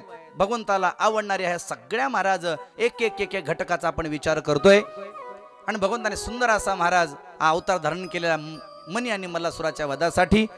आणि मग मात्र महाराज नेवास या ठिकाणी राहणारे तेच म्हणजे पार्वती स्वरूपामध्ये आलेली तीच महालसिका म्हणजे माळसा. आणि तीच तिमसेट वाण्याच्या घरी राहणारी माळसा राणी आता उपवर झालेली आहे. जशी महाराज इथं प्रकट झाली तशी तिने महाराज शिवाची आराधना सुरुवात केली. शिवभक्तीमध्ये रत असायची.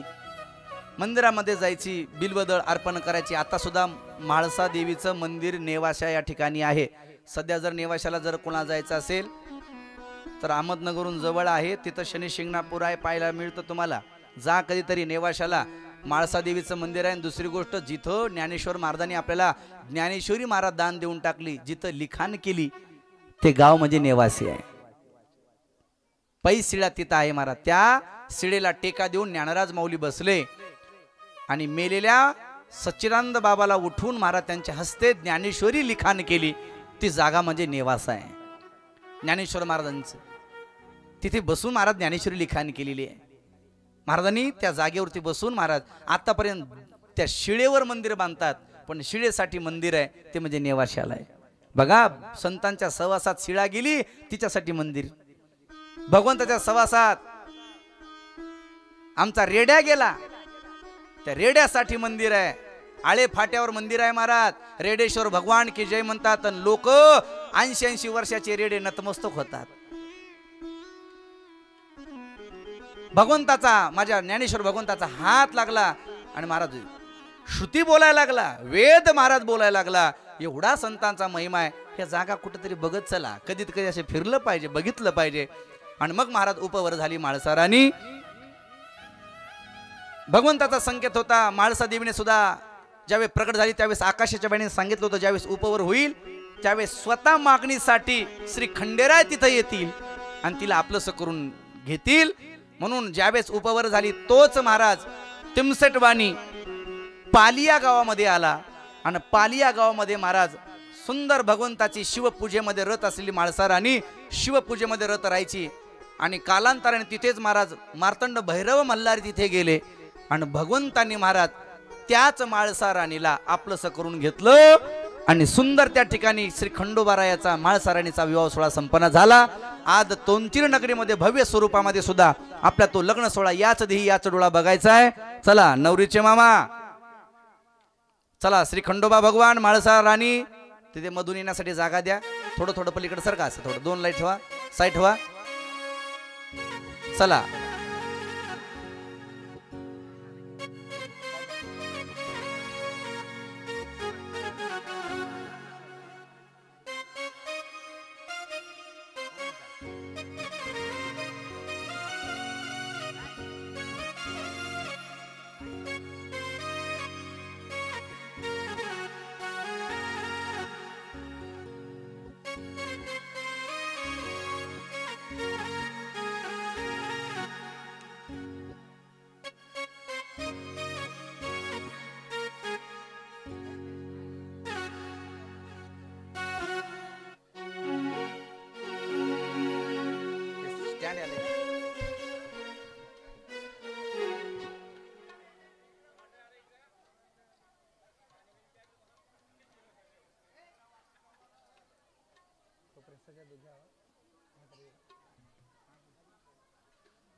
रिलीज काढू का आता लगेच नाही म्हणजे नंतर आली 5 मिनिटाची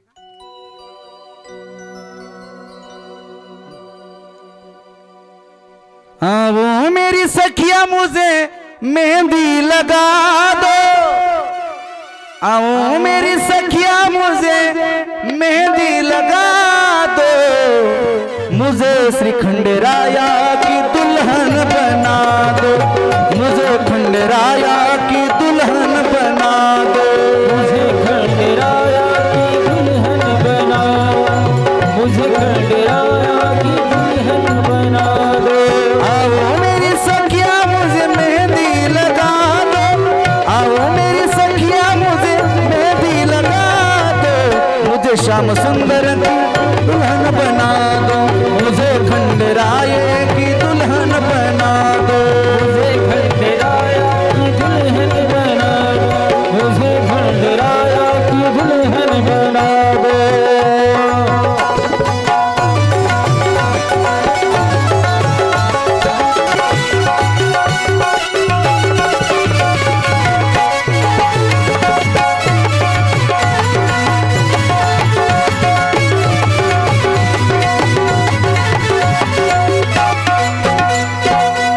सत्संग ने मेरी बात चलाई, सतगुरु ने मेरी की है सगाई, सत्संग ने मेरी बात चली है, सतगुरु ने मेरी की सगाई, सत्संग ने मेरी बात चलाई, सतगुरु ने मेरी की है सगाई, सत्संग में मेरी बात चलाई, सतगुरु ने मेरी की है सगाई। उनको बुला के हाथ लेवा तो करा दो, उनके बुला के हाथ लेवा तो करा दो, मुझे श्याम सुंदर की दुल्हन बना दो, मुझे श्याम सुंदर की दुल्हन बना दो, मुझे श्याम सुंदर की दुल्हन बना दो, मुझे श्याम सुंदर की दुल्हन बना दो।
ऐसा वर दुल्ला जो कभू नहीं छूटे, ऐसा वरना तू कभी ना छूटे, ऐसा दुल्ला तू कभी ना छूटे, ऐसी वो चुनरी जो रंग नहीं छूटे, ऐसा वर दुल्हा जो कभू ना छूटे, ऐसा दुल्ला तू कभी ना छूटे, ऐसा दुल्ला तू कभी ना छूटे।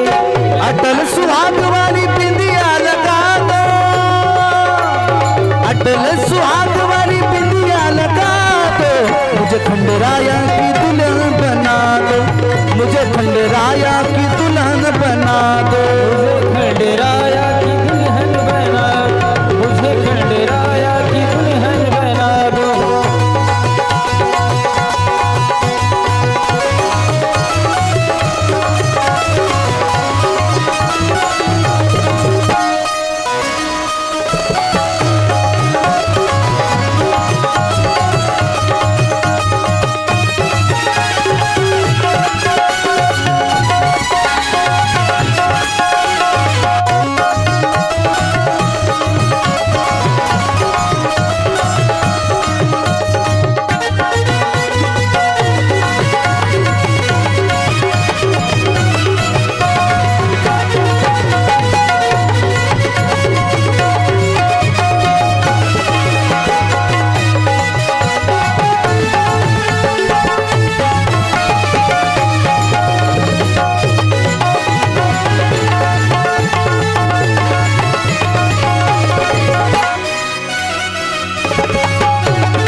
ऐसी पहन चूड़ी जो कब न टूटे, प्रेम प्रीति धागा कबहू न छूटे, प्रेम का धागा कभी न छूटे, प्रेम का धागा कभी न छूटे।